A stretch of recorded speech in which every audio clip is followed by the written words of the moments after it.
Olá pessoal, tudo bem? Tudo tranquilo? É um prazer imenso falar aqui com vocês. A gente vai fazer aqui então a nossa revisão para o concurso BNB.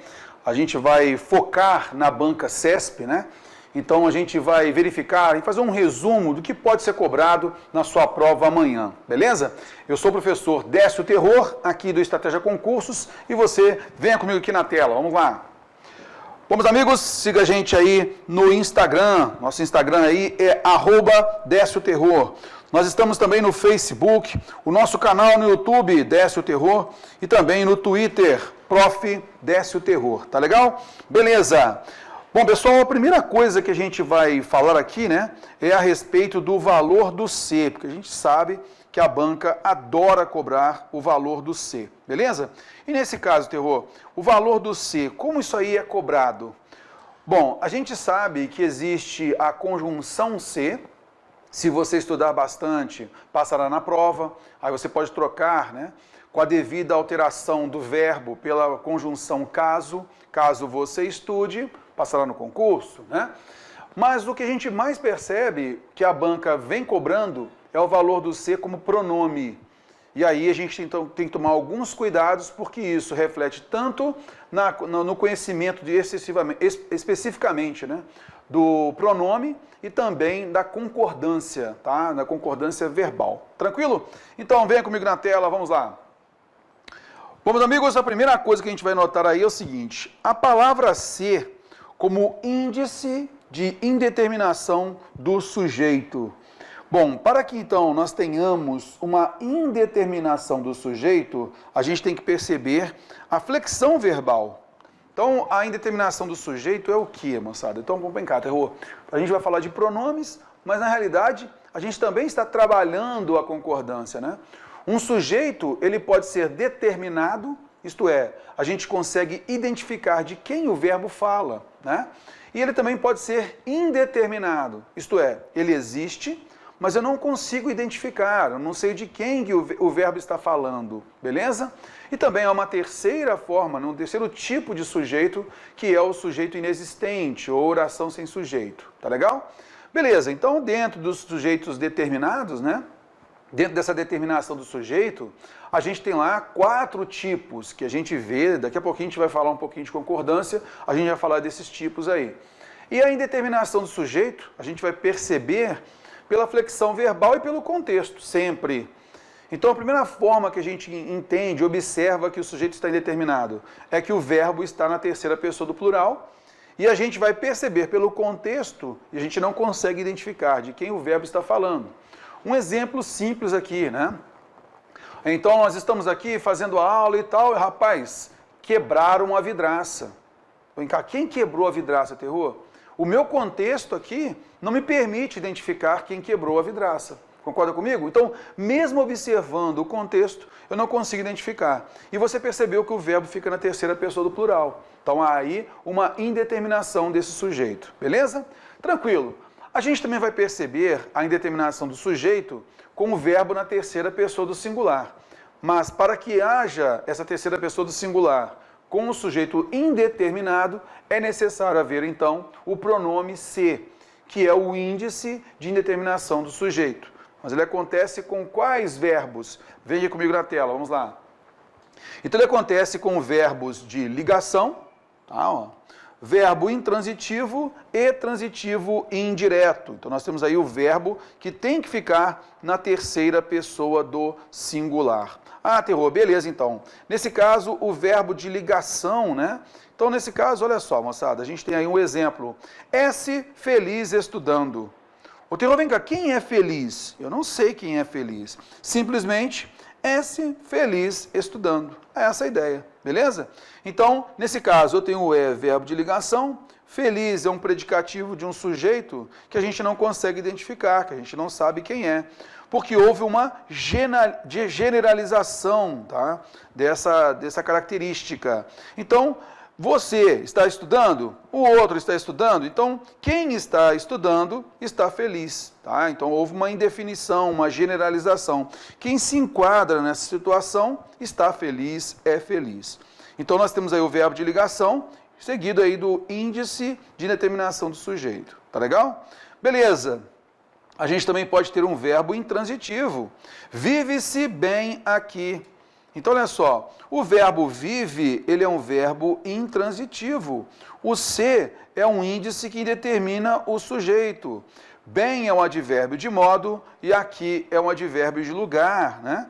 Então, você vai notar aí, quem é que vive bem, Terror? Não sei, aqui eu não consigo identificar. Nós generalizamos isso daqui, né? Então, nesse caso, a gente observa que não há uma identificação, uma especificação de quem vive bem. Quem estiver nessa situação vai viver bem, vai estar bem. Tranquilo? Então, nesse caso, é-se feliz, vive-se bem. Terror, isso cai na prova, especificamente verbo de ligação, verbo intransitivo, vem caindo nas provas da banca CESP. Às vezes, para identificação, né, desse valor do C, sim, mas um que vem caindo direto. A gente observa isso nas provas de 2018, 2017, 2016, houve uma paradinha num determinado período aí, mas a gente tem visto que as últimas provas vêm cobrando, tá? Então é com o verbo transitivo indireto e o C, que é o índice de indeterminação do sujeito. Vem aqui comigo na tela, olha só.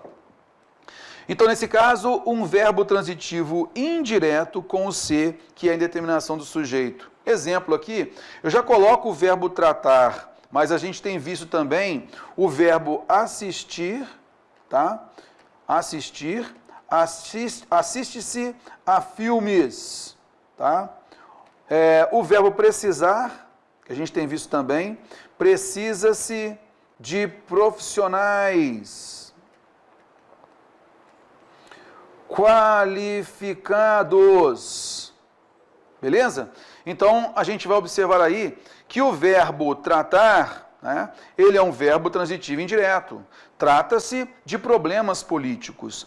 Note, então, que se eu tenho um verbo transitivo indireto aqui, significa que de problemas políticos tem preposição exigida pelo verbo, a gente tem aqui o nosso objeto indireto.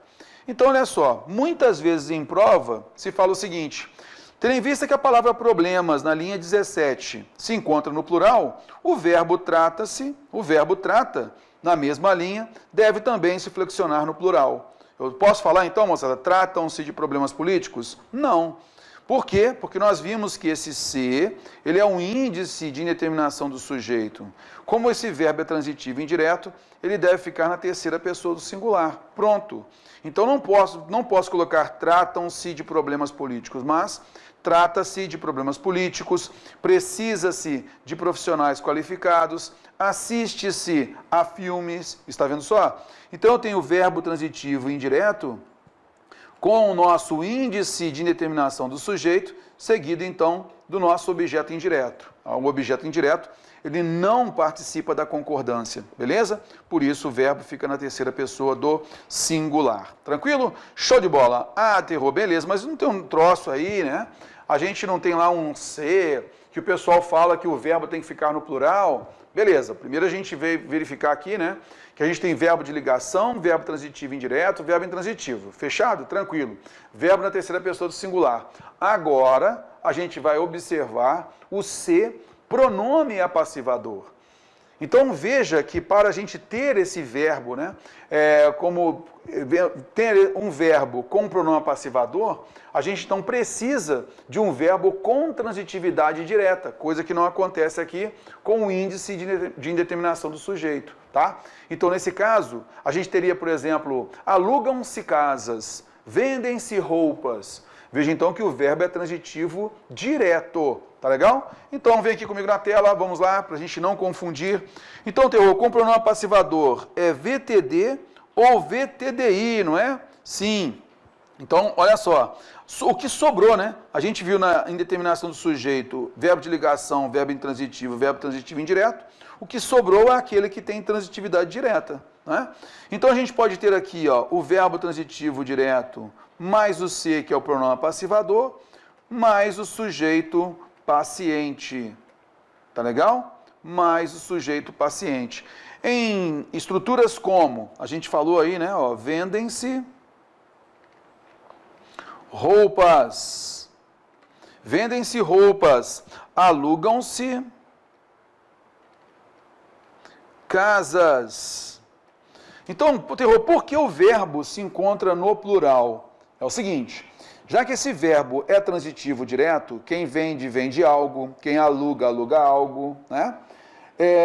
Então, nesse caso, se o verbo é transitivo direto, o termo roupas e casas deveria ser o objeto direto, não é? Sim, deveria. Porém, se a gente tem esse se aqui, que ele é o pronome apassivador, a gente então vai lembrar que a gente tem uma voz passiva, né? Uma voz passiva sintética. Pronome apassivador, voz passiva. Passiva sintética. Significa então que na voz passiva sintética, e aí é bom você anotar, na voz passiva sintética não existe objeto direto. O suposto objeto direto, na realidade, ele é um sujeito paciente. Por que isso? Venha comigo na tela. Primeiro a gente entende aqui essa formulazinha. VTD mais C mais sujeito paciente. Vem comigo na tela, observando aqui. Agora você vai notar o seguinte, ó. Eu não falo que vendem roupas, não é isso, mas sim vendem-se roupas. Alugam-se casas. Então aqui nós temos um sujeito paciente. Quando eu falo então, né, que vendem-se roupas, alugam-se casas, deixa eu colocar aqui, ó. Alugam-se casas, a gente na realidade quer dizer o quê? Vou puxar para cá, ó, tá? Eu falo que roupas são vendidas e que casas são alugadas. Tá legal?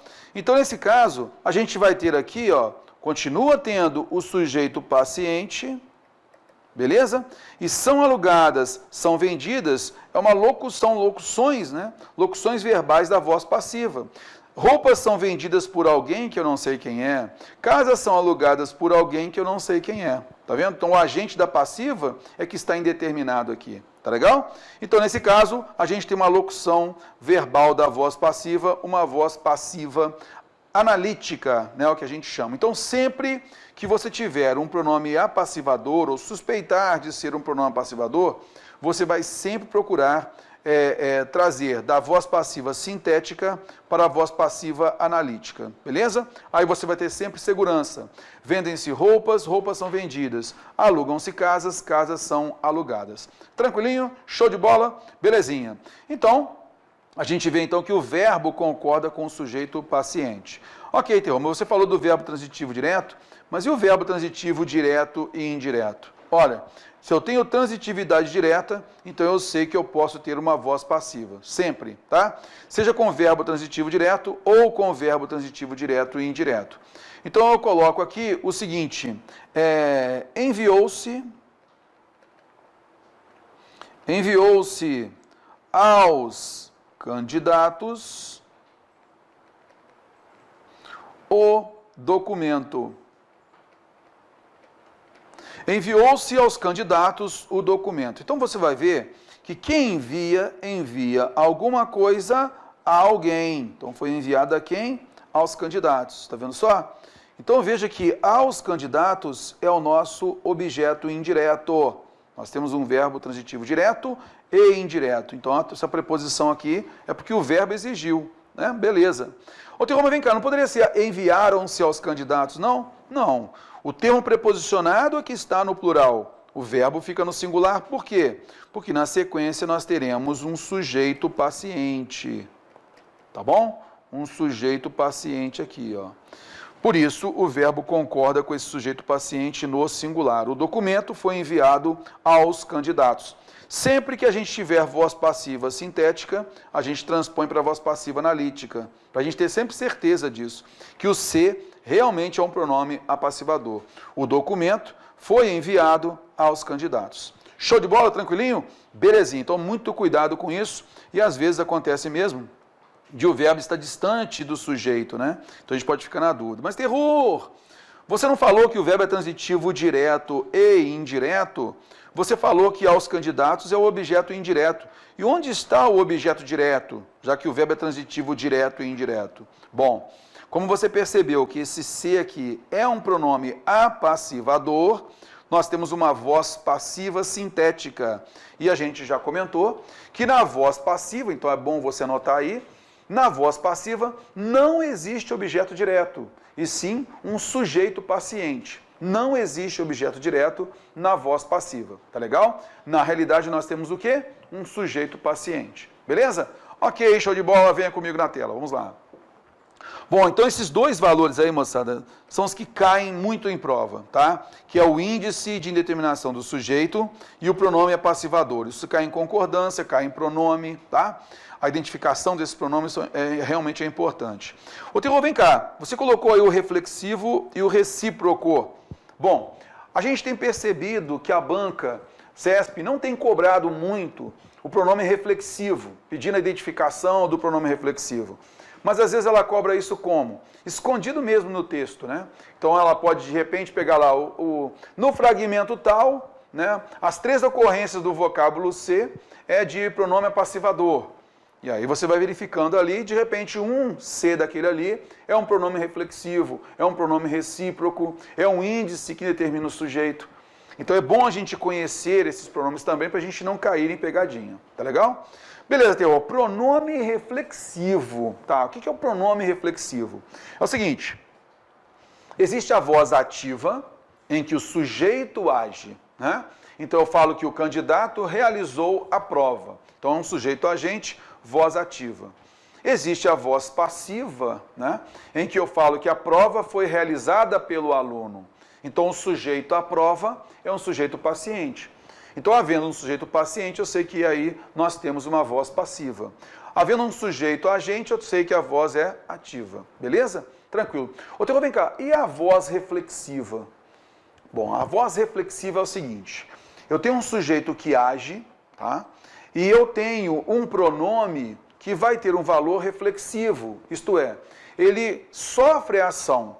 Ele sofre a ação. Ele vai ser o objeto direto ou objeto indireto. E ele sofre a ação.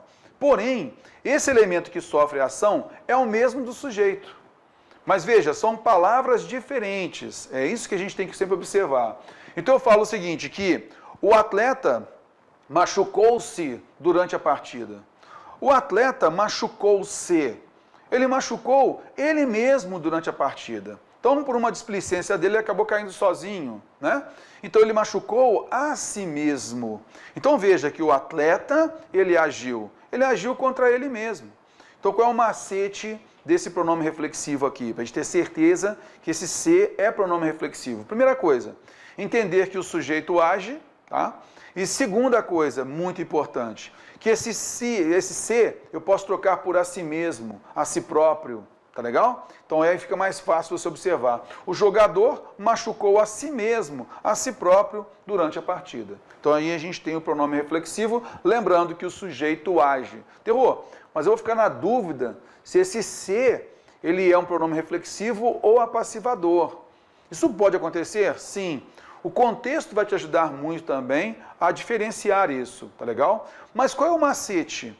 Lembra que a gente falou, quando há o ser índice que determina o sujeito, a gente não consegue identificar o sujeito. Isso aí já está tranquilo, você já tirou de campo. Quando o ser ele for pronome passivador, o sujeito é paciente. Aquele termo não preposicionado é que sofreu a ação, né? Então a gente vai observar aí como alugam-se casas, casas são alugadas. Diferente do pronome reflexivo, que eu consigo trocar o ser por a si mesmo, e aí eu vou observar que o sujeito age contra ele mesmo. Então o atleta machucou a si mesmo durante a partida. Ele agiu contra ele mesmo. Tá legal? Beleza. E existe o pronome recíproco. Esse pronome recíproco, muitas vezes a banca pede para a gente trocar por um com o outro, né? Um do outro, um ao outro, tudo dependendo da regência do verbo, tá? Essa é uma ideia. E aí, qual é a noção da reciprocidade, moçada? Alguém realiza algo, né? Alguém realiza algo com alguém ou contra alguém, beleza? E essa outra pessoa, ela responde, né, de mesma medida, responde de igual forma a esse sujeito. Então vai haver uma resposta de um objeto direto, tá? De igual forma, beleza? Então, o sujeito é agente, ele age, e o objeto direto responde de igual forma ao sujeito, tá ok? Então, em exemplos como os candidatos cumprimentaram-se antes da prova. Então, um candidato cumprimentou o outro e o outro cumprimentou o primeiro. Está vendo só? Então, uma relação de reciprocidade, né? Os alunos abraçaram-se após a prova, ficaram muito felizes, né? Então, eles abraçaram-se após a prova. Veja, então, um abraçou o outro e o outro respondeu. Concorda comigo? Isso é a reciprocidade, beleza? Vem aqui comigo, então, na tela. Eu gosto de colocar um exemplo que vai mostrar para a gente a possibilidade sempre de um contexto, tá? Sempre é o contexto que vai te ajudar. E, às vezes, com o próprio contexto, a possibilidade de dupla interpretação. Mas, Terror, vem cá, se há dupla interpretação, o que pode acontecer? A banca, então, ela vai afirmar se é pronome passivador categoricamente, e aí, vou ficar na dúvida. Não esquente a cabeça. Se a banca percebe que cabe pronome passivador ou pronome reflexivo ou recíproco, de repente, o que ela faz? Ela simplesmente afirma que é um índice de indeterminação do sujeito, que há uma indeterminação do sujeito. Para quê? Para você já eliminar, ó, essa aí está errada mesmo. Ou então, Terror, há a possibilidade de ser pronome passivador e há a possibilidade de ser pronome reflexivo. A gente vê isso direto nas questões da banca. Ah, Terror, ela mencionou lá falando que esse pronome tem valor apassivador. Certo. Deixa de ter essa possibilidade no texto? Não. Então é certa a afirmação. Tá legal? Como você vai observar lá, que você tem que marcar certo ou errado, então vai sempre observando o contexto. Olha só esse contexto aqui. Feriram-se os atletas durante a competição. Feriram-se os atletas durante a competição. Terror? Aí eu faço a seguinte afirmação para você, a seguinte pergunta para você. Feriram-se os atletas durante a competição. O C tem pronome passivador? Aí você vai falar para mim assim, Terror, depende. Depende de quê? Do contexto. Porque a primeira coisa que você vai fazer, se eu afirmo que esse C é pronome passivador, feriram-se os atletas durante a competição, vem aqui comigo na tela, que aí fica mais fácil você observar, né? Ó. Feriram-se os atletas durante a competição, você vai entender o quê? Se for um pronome passivador, rapaz, se for um pronome passivador, eu vou passar para a voz passiva analítica. Os atletas foram feridos durante a competição. Eles foram feridos por alguém, um agente externo. Feriram-se os atletas foram feridos. Como o pronome é passivador, qual seria o contexto? De repente os atletas estavam lá competindo, aquela coisa toda, e um agente externo, alguém foi lá e jogou, de repente, uma latinha de cerveja na cabeça do atleta lá. Então, um agente externo fez isso, mas eu não consigo identificar quem é esse agente externo. Um outro também fez a mesma coisa, jogou lá a latinha também. Eu não consigo identificar quem é aquela pessoa que fez aquilo. Houve uma indeterminação de quem? Do agente da passiva. Feriram-se os atletas durante a partida, isto é, os atletas foram feridos por alguém que eu não sei quem é, né? Durante a competição. Está vendo só? Então eu tenho um contexto, um agente externo que eu não consegui identificar quem é, feriu o atleta, né? Os atletas. Então os atletas foram feridos durante a competição por alguém que eu não sei quem é. Este é um contexto do pronome passivador. Tá legal? Beleza, agora vamos criar um outro contexto. Os atletas, né? Então, um primeiro atleta iniciou o jogo, beleza. Aos 15 minutos, ele estava, de repente, lá, desavisadamente, ele acabou tropeçando nele mesmo e caiu, né? Sozinho, caiu sozinho lá, tá? No meio do campo, foi lá e caiu, beleza. Então, aquele que o substituiu, aos 21 minutos, da mesma forma. Ele estava displicente também, acabou tropeçando nele mesmo e caindo. Opa, agora eu tenho, feriram-se os atletas durante a competição. Com esse contexto, eu entendo que os atletas feriram a si mesmos durante a competição. Concorda comigo? Eles agiram contra eles mesmos, porque eles estavam displicentes e eles sozinhos, cada um a seu tempo, se machucou. Beleza? Pronome reflexivo. Agora vem o outro. O pronome recíproco. Terror, qual seria um contexto para a gente ter um pronome recíproco? Bom, meus amigos, nesse caso, a gente vai entender que para haver reciprocidade, um age e o outro responde da mesma forma, não é mesmo? Então, quando eu falo que feriram-se os atletas durante a competição, os atletas, né, feriram-se uns aos outros durante a competição. Concorda comigo? Significando, então, num contexto o quê? A bola vai lá para cima, um está olhando para cima e está correndo, o outro olhando para cima e está correndo, e os dois se chocam. um agindo contra o outro, né? O primeiro agiu contra o segundo agiu contra o primeiro. Opa, então houve um choque, feriram-se durante a partida. E aí eu vou chamar a atenção para esse pronome recíproco aqui, que tem um detalhezinho na concordância, tá? Que é o seguinte, a gente sabe que a expressão no sujeito mais de um, ela leva verbo para o singular. Mais de um aluno está assistindo a esta aula agora. Mais de um aluno está assistindo a esta aula agora. Mas errou.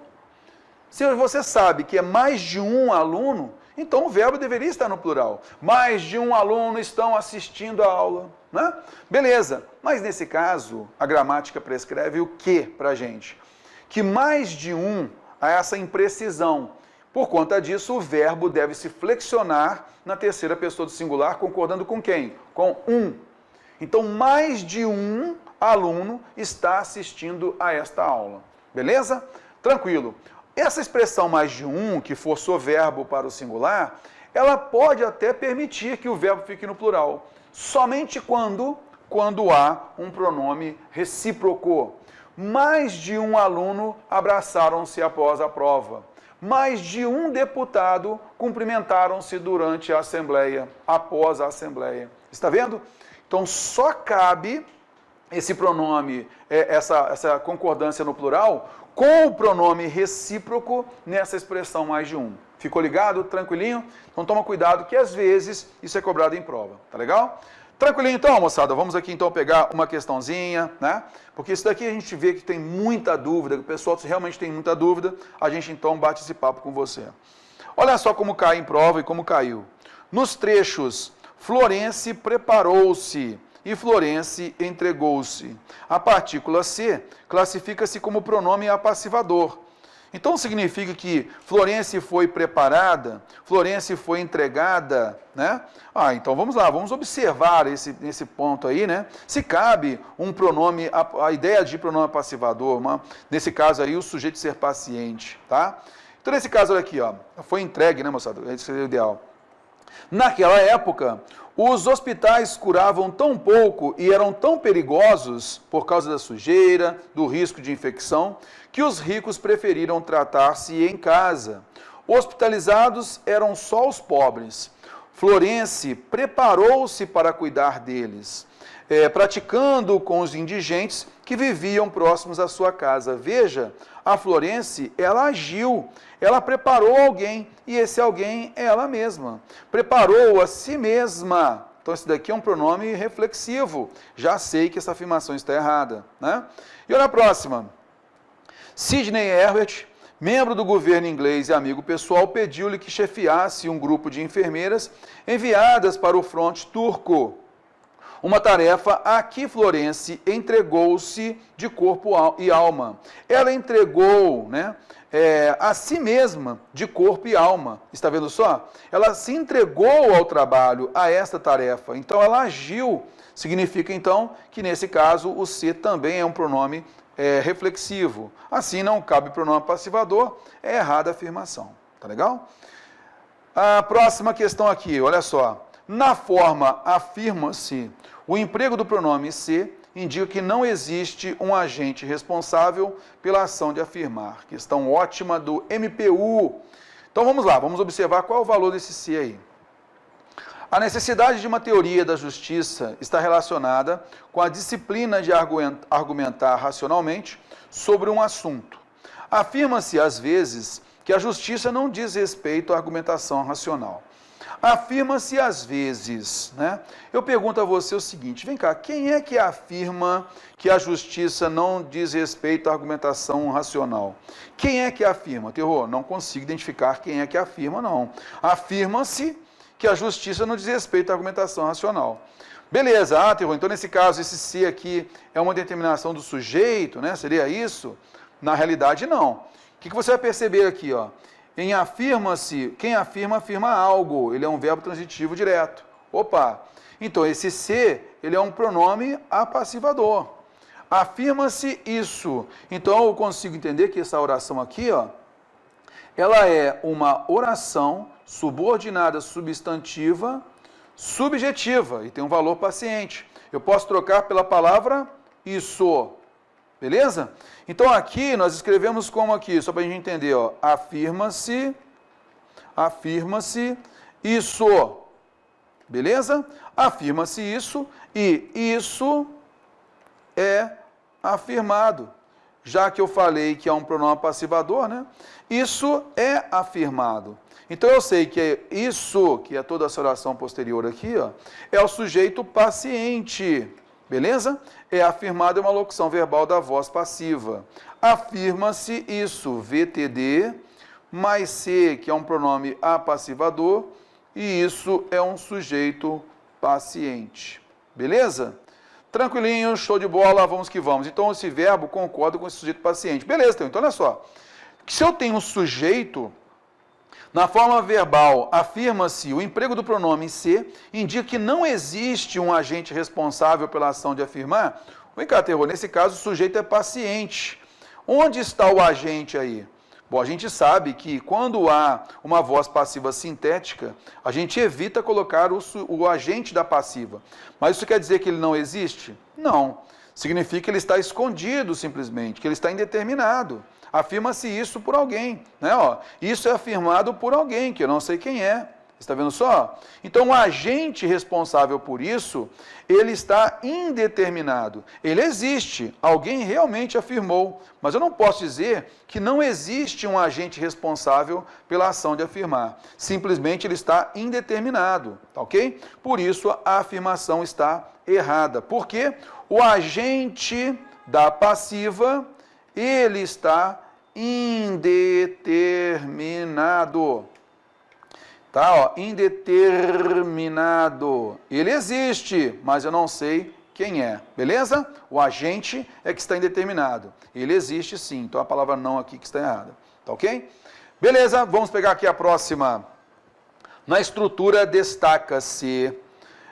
O sujeito da oração iniciada por destaca-se é indeterminado. Portanto, não está expresso. O que a banca está querendo falar para a gente aqui? Olha, candidato, eu falei que o sujeito da oração é indeterminado, hein? Então ele está falando que esse se aqui, ele seria um índice de indeterminação do sujeito. É essa afirmação que ele está falando. De repente, se eu tivesse lá assim, ó, em S feliz, o sujeito é indeterminado, portanto não está expresso, então eu entenderia aí. Ele não está determinado porque eu tenho um se que indetermina o sujeito. Mas para que esse se seja um índice que determina o sujeito, eu deveria ter um verbo ou de ligação, ou transitivo indireto, lembra? Ou intransitivo. Mas o verbo destacar, quem destaca, destaca alguma coisa. Ele é um verbo transitivo direto. Venha comigo para a tela, olha só. Então, nesse caso, eu tenho o verbo destacar, que é transitivo direto. Esse se é o pronome apassivador, beleza? Destaca-se como a principal diferença o efeito que cada instrumento busca neutralizar.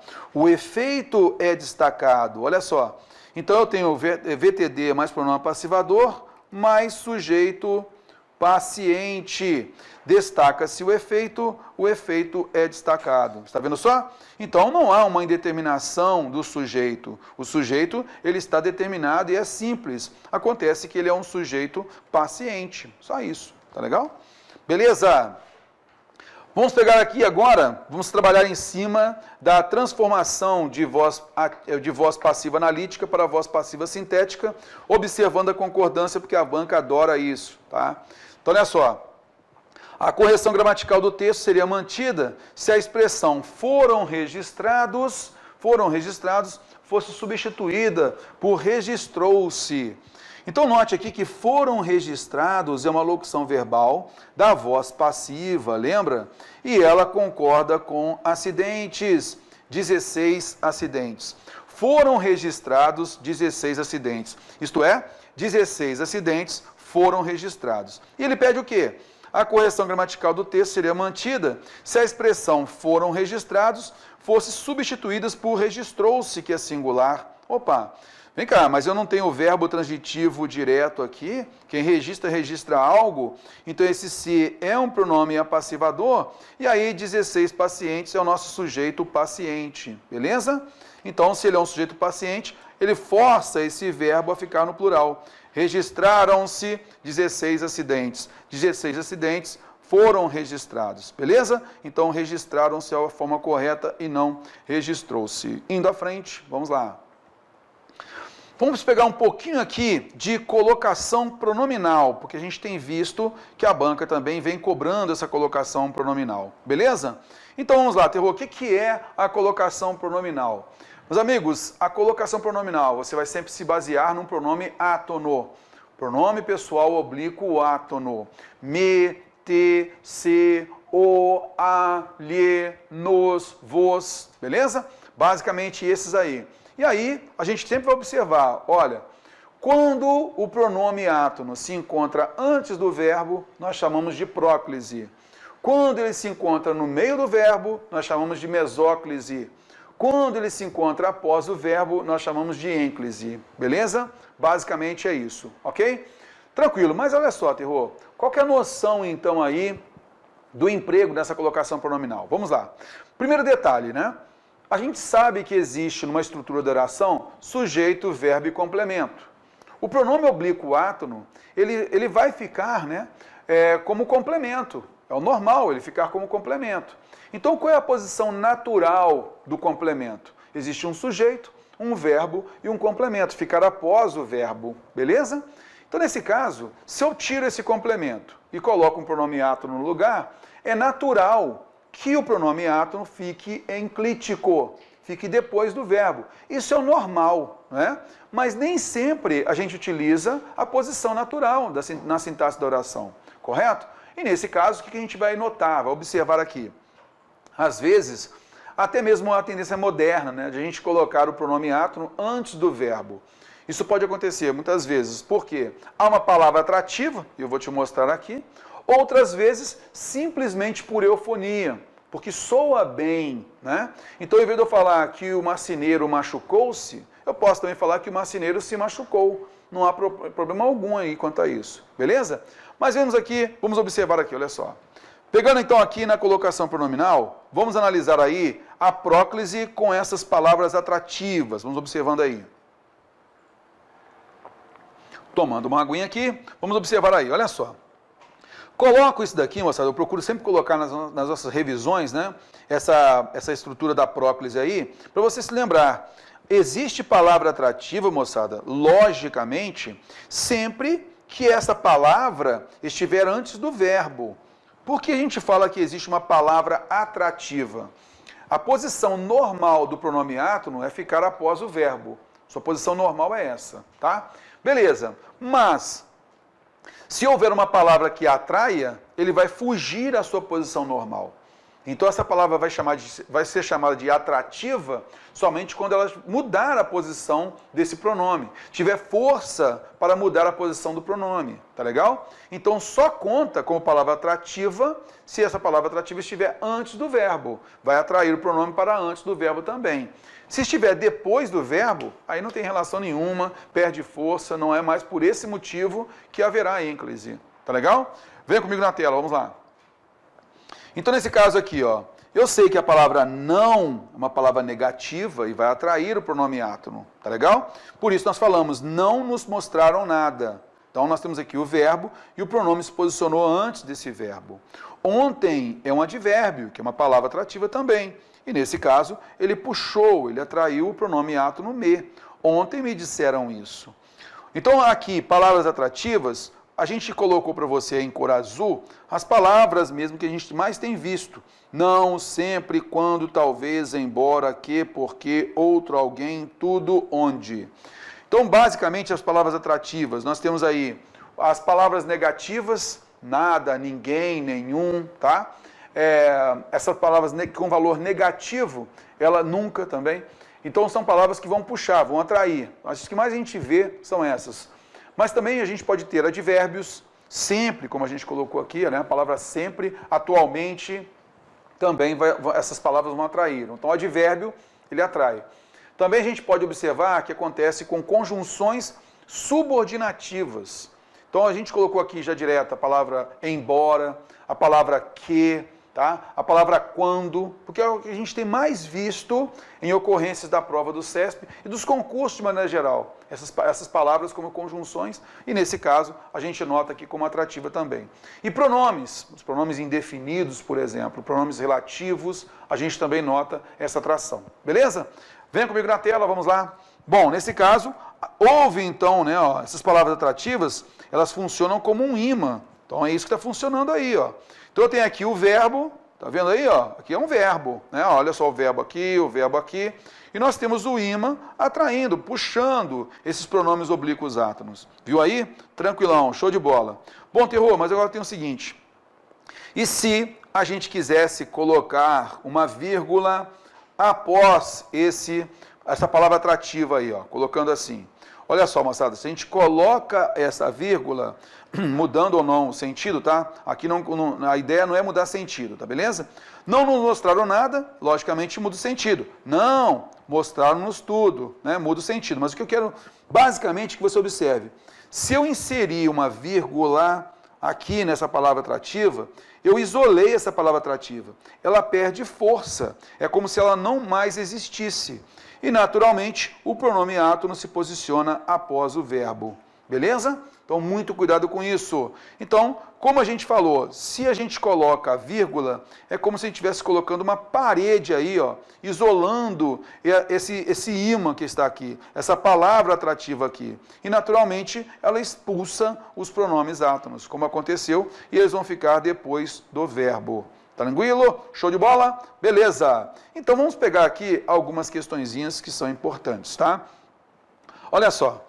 A próclise, observada em se multiplicam e se desenvolve, é opcional. Então, marquei aqui para você, se multiplicam e se desenvolve. É opcional, de modo que o emprego da ênclise, então isto é, o pronome átono depois do verbo, que aqui está, nesses dois casos também seria correto. Então, nós temos multiplicam-se, desenvolve-se. Vamos lá. Atualmente, como em nenhum outro período da história, crescem e se multiplicam as agências governamentais. Então, note aí que a gente poderia colocar e multiplicam-se as agências, beleza? Porque, mesmo não havendo palavra atrativa, por eufonia eu posso ter, naturalmente, essa próclise, como aconteceu aqui no texto.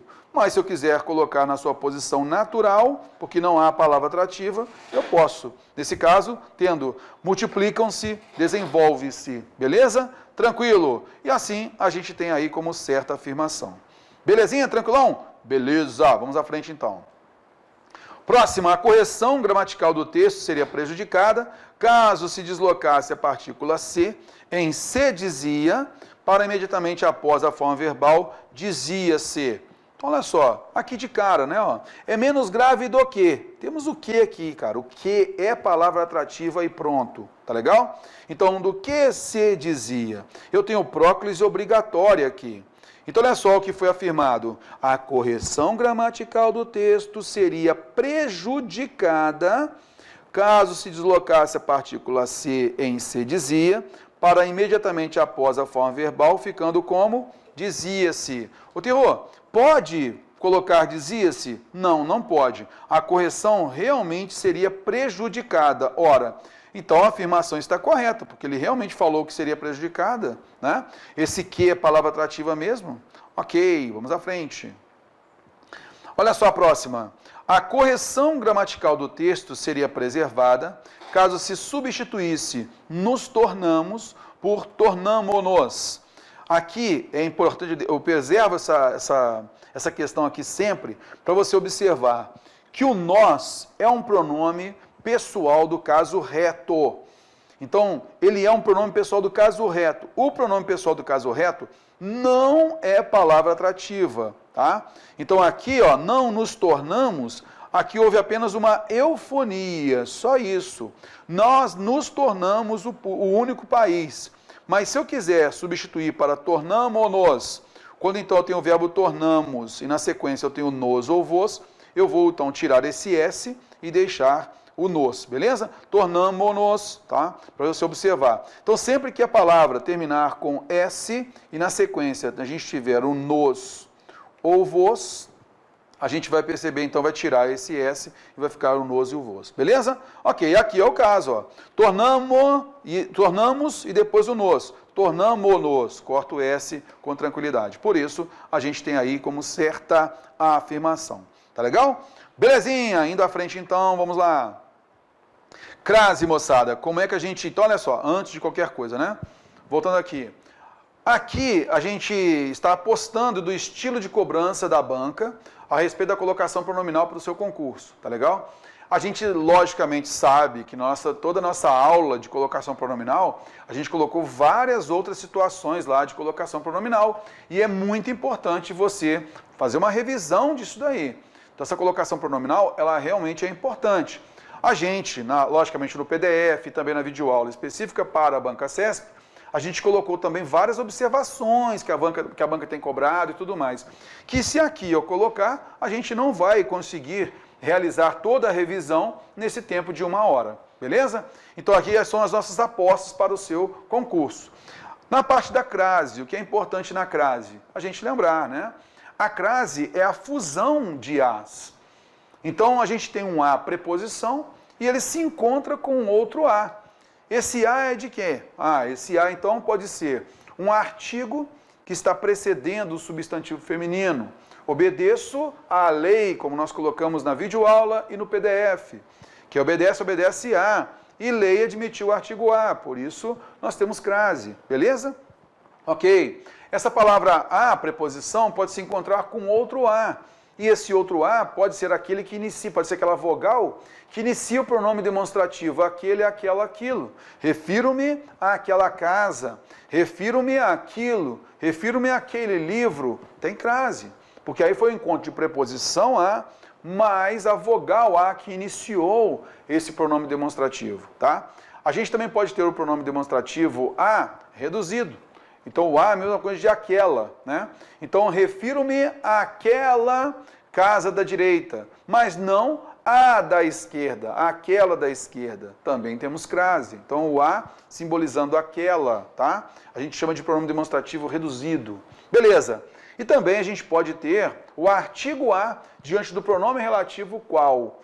Então, a expressão a qual, né? Eu posso dizer, então, esta é a casa a qual me referi.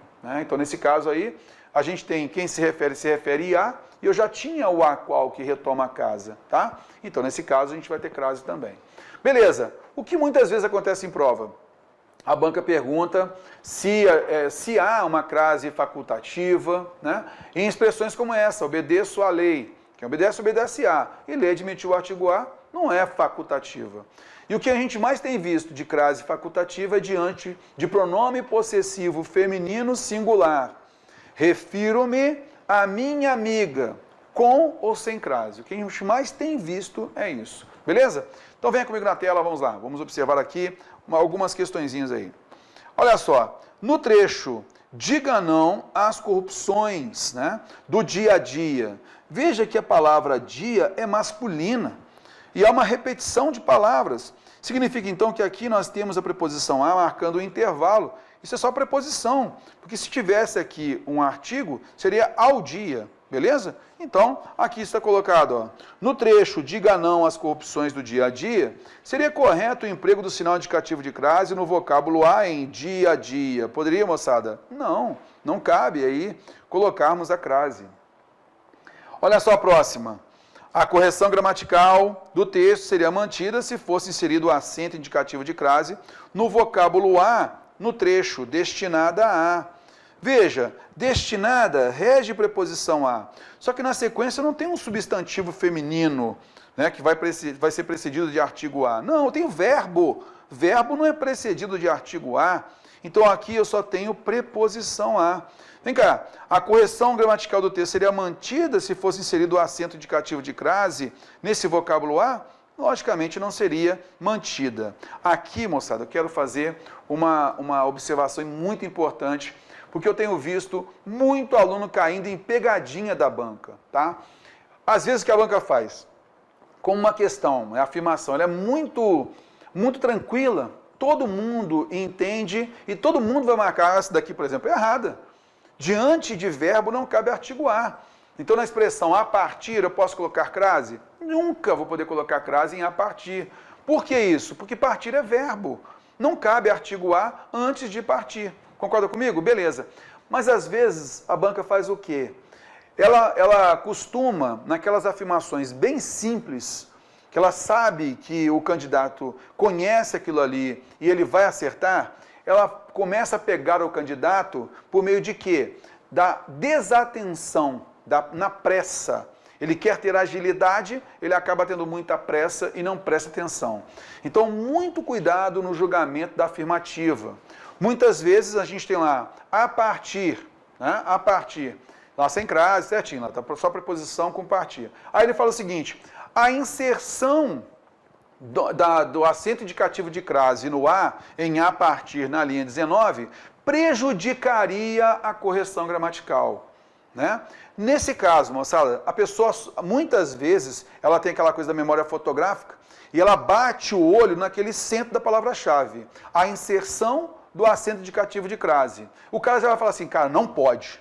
Já bate o olho? Não, não pode. Beleza. Ele, às vezes, ele até lê o restante, mas não presta atenção no que está lendo. Cara, isso acontece direto. Então, ele bate o olho. A inserção, ele bateu o olho em a inserção de crase, já sabe que não pode, já marca lá. Errada. Mas o que foi afirmado na questão? Foi afirmado que a inserção do acento indicativo de crase prejudicaria a correção gramatical. E, nesse caso, prejudica mesmo. A afirmação seria certa. Cara, a quantidade de gente que eu vejo errando, principalmente nos duelos que a gente tem feito no YouTube, né, nas nossas transmissões ao vivo, a gente vai lá, coloca a questão e pede a pessoa. Na hora, o pessoal está colocando ali tal no chat, a gente vai observando. Poxa, aqui, olha, moçada, ó, seria prejudicado, então está certa a afirmação. Poxa, vacilei nessa. A quantidade de gente que continua caindo nesse tipo de questão. Então, independente que seja de crase, de concordância, qualquer que seja a afirmação, tome muito cuidado quando a banca coloca lá que prejudica a correção, tá legal? Então observe bastante isso para você evitar cair em pegadinha da banca, como aqui a gente mostrou. Beleza? Venha comigo na tela, observando então aí, errada está a afirmação. Show de bola? Vamos à frente então? Pegando aqui a próxima.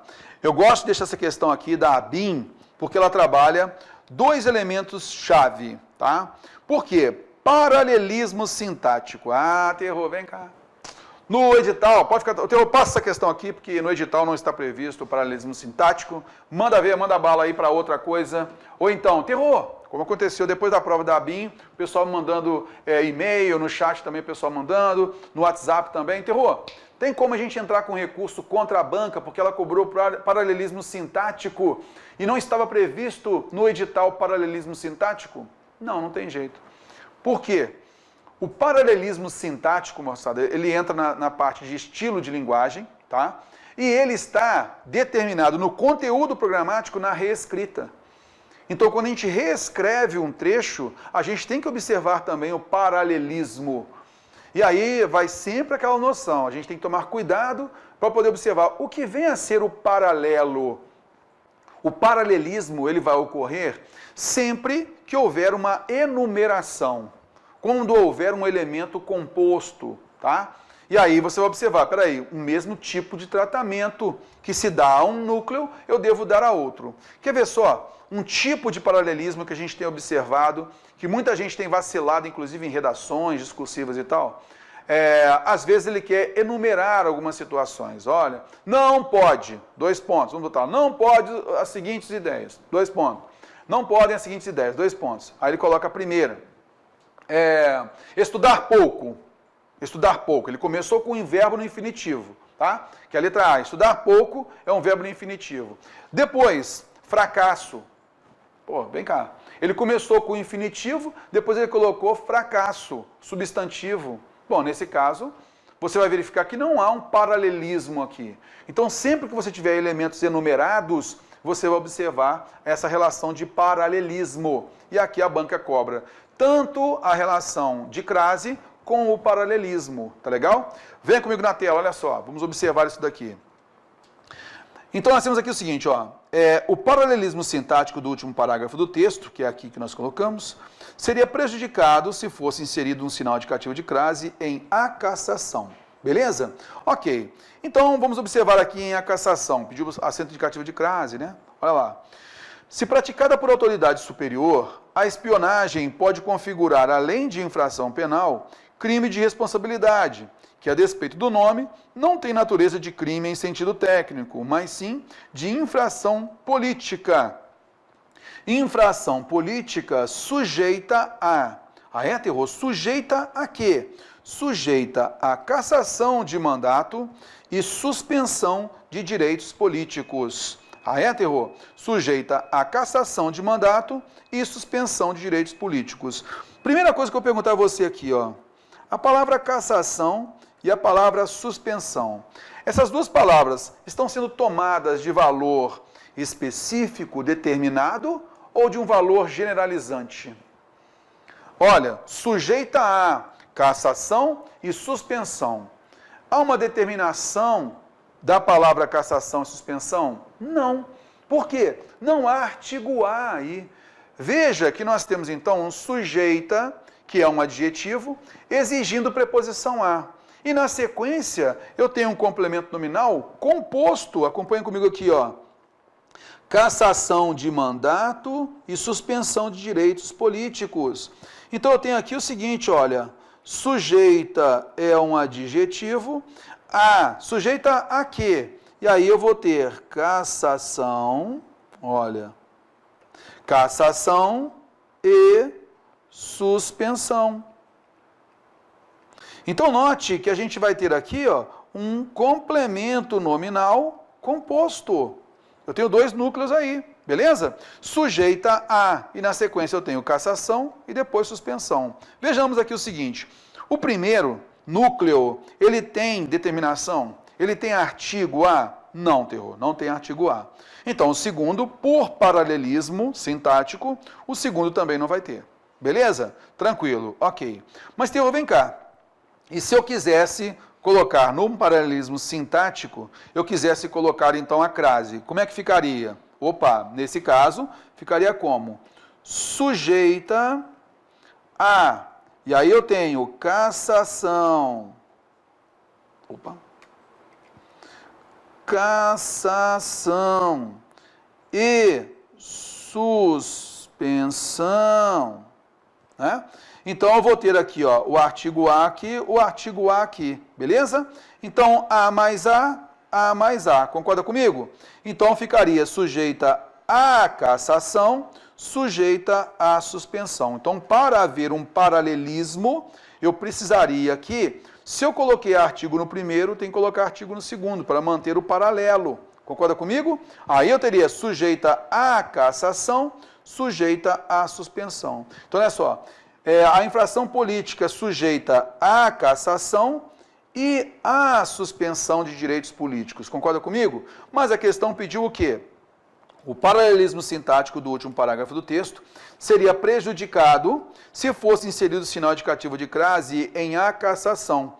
Então, aqui ela não falou nada de suspensão, falou simplesmente que a gente colocaria a crase aqui em a cassação e haveria manutenção do paralelismo sintático. Lógico que não, porque nesse caso é como se eu estivesse colocando o artigo A somente diante de cassação. E diante de suspensão não vai colocar não? Né? Então, nesse caso, se eu assim fizesse, eu prejudicaria esse paralelismo sintático. Então, nesse caso, eu posso colocar aqui essa crase no início? Eu devo colocar a crase também no outro. Beleza? Se eu não coloco, eu firo o paralelismo sintático. Então a afirmação está errada, terror? A afirmação não está errada, por quê?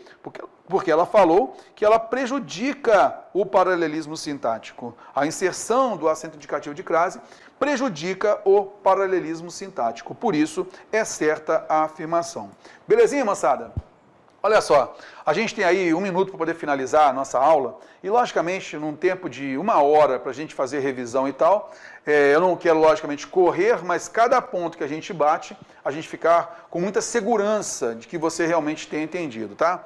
Então, amanhã, na hora da sua prova, o que é importante sempre você analisar, que você tenha muita tranquilidade, isso é o mais importante, que você tenha tranquilidade, você já estudou o que tinha que estudar, está fazendo essa revisão agora com a gente, né?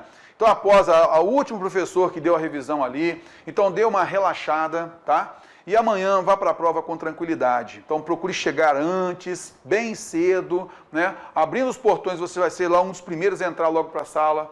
E aí você vai, entra na sua sala, fique com tranquilidade, sente lá e aguarde mesmo, sem problema nenhum, com tranquilidade, beleza? Deu vontade de tomar água? Tome água. Abriu o porto, começou a prova.